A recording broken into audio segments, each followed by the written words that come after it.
Budući da je vreme kada se svi pripremamo za godišnje odmore, proizvod koji nam je svakako potreban jesu i auto sedišta. Ivane, koji biste nam sedište vi danas preporučili?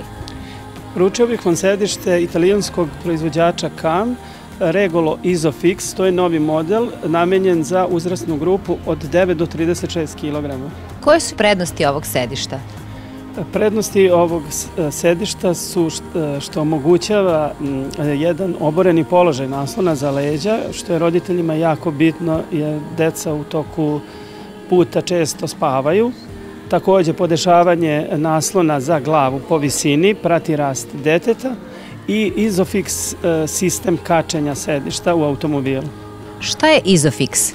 Isofix sistem je sistem kačenja autosedišta u automobilu koji je jednostavniji od vezivanja sedišta pojasem automobila u tom smislu što smanjuje mogućnost pogrešnog vezivanja i fiksiranja autosedišta u samom automobilu.